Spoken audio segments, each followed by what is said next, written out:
I am so excited to finally present the Alcoholism and Hypoglycemia Connection. Estimates suggest that 95% or more people with alcohol use disorder have low blood sugar or hypoglycemia. The exact reasoning behind this is unknown, but trends show that when individuals with alcohol use disorder discontinue consuming alcohol, they often turn to high-calorie foods to provide enjoyment. When the brain does not receive enough glucose, it can become damaged. People with alcohol use disorder may experience chronic health issues because of repeated hypoglycemia. Alcohol and hypoglycemia are a very unsafe combination, especially in people with diabetes and in those who drink frequently. People drinking on an empty stomach are particularly at risk of hypoglycemia, and that was me back in my alcoholism. I was an empty stomach binge drinker. All right, so let's get into this. My name's Matt Finch with Fit Recovery, and in this video, I'm going to discuss the connection between hypoglycemia and alcohol. In particular, I'm going to show you how to avoid unpleasant symptoms that are often confused with psychiatric disorders or, in many recovery circles, spiritual failure.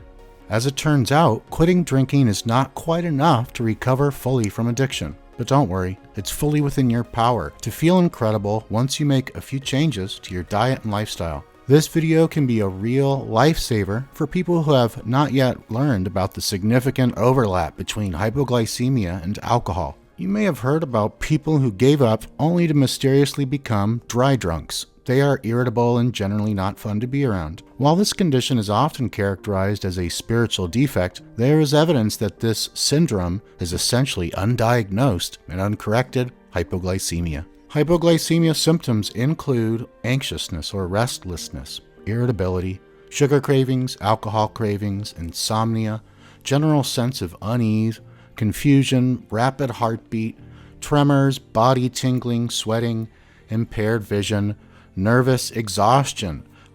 Maybe you can relate to this list. I'll tell you one thing. I was a hypoglycemic dry drunk before I ever even tried alcohol. I was a sugar addict. Sugar was my gateway drug, and hypoglycemia was the gateway. Now let's proceed to explore the relationship between alcohol and hypoglycemia, and how does alcoholism cause hypoglycemia? Alcoholism is a biopsychosocial spiritual disorder that can be caused by a variety of factors, including genetic liver enzyme anomalies, neurotransmitter deficiencies, prenatal alcohol exposure, and traumatic stress that prematurely alters neural pathways. Hypoglycemia is a very common result of chronic heavy drinking because the substance is a highly refined sugar that is repeatedly absorbed through the stomach lining. The addicted brain prefers alcohol to sugar because it provides a quicker hit. A high sugar diet can certainly cause this deficiency for a non-drinker, but they often go hand in hand. In fact, alcoholism and hypoglycemia that results in excessive sugar consumption often lead to many of the same health risks. Because alcohol is a sugar, drinking causes the pancreas to produce insulin, which takes sugar out of the bloodstream. When this happens, blood sugar levels fall well below normal, creating a sense of malaise or tiredness. In response to low blood sugar, the adrenals release adrenaline that causes the liver to release glycogen, stored glucose, and restore your blood sugar levels temporarily. Excess adrenaline causes discomfort and irritability. This cycle continues until nervous exhaustion becomes the norm.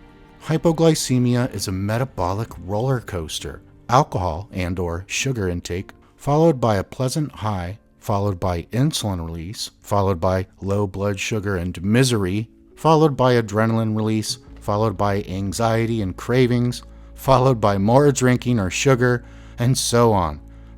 Exhausting, isn't it? Eventually, the adrenals become fatigued, and that's putting it mildly, leading to depression and further emotional instability and mood swings. Over time, the adrenals become less able to produce adrenaline, and the body becomes more resistant to insulin. Blood pressure fluctuates abnormally, metabolism slows, and cravings for booze and/or sugar become endless. An alcoholic who is hypoglycemic relies on drinking not just to normalize brain chemistry, but to temporarily increase blood sugar and feel okay. A drink grants relief until blood sugar levels inevitably fall, at which point the alcoholic experiences a screaming, full-body urge for more liquor.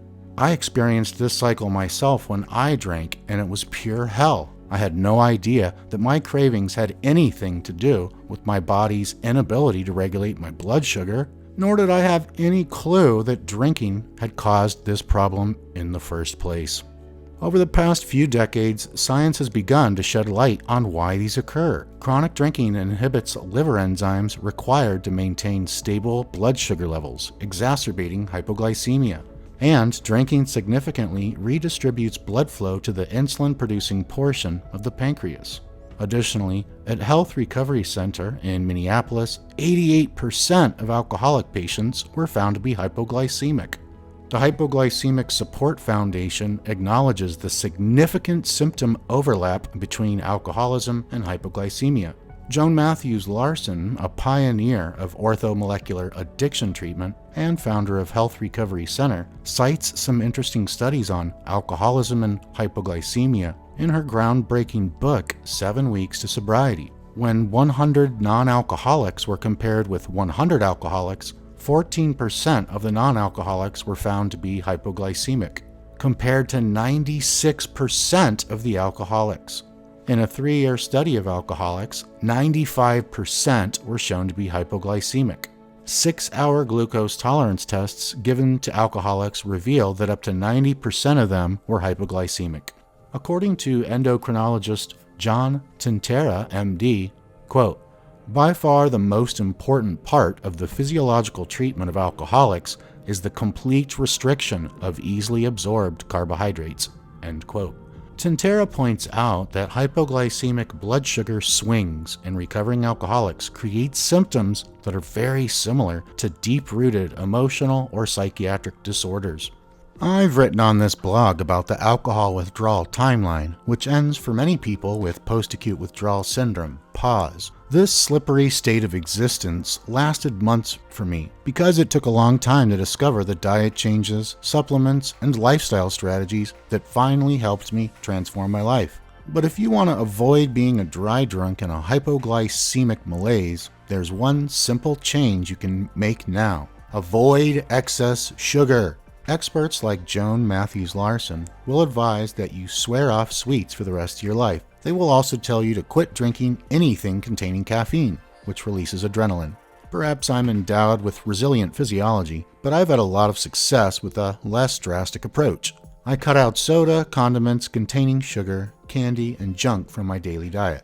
I eat dark chocolate sweetened with stevia powder. I have 1 to 2 servings of whole fruit per day and avoid fruit juice. I eat mostly food that comes out of the ground or fresh meats, eggs, and fish. I never sweeten my coffee or tea except with stevia powder. I use unsweetened almond milk in my coffee instead of regular milk. Lactose is sugar. I've cut down on coffee by switching to yerba mate after 2 cups. I've replaced quick digesting bread with Ezekiel bread, sprouted whole grain bread. And every Sunday I have a cheat meal in which I eat whatever the hell I want.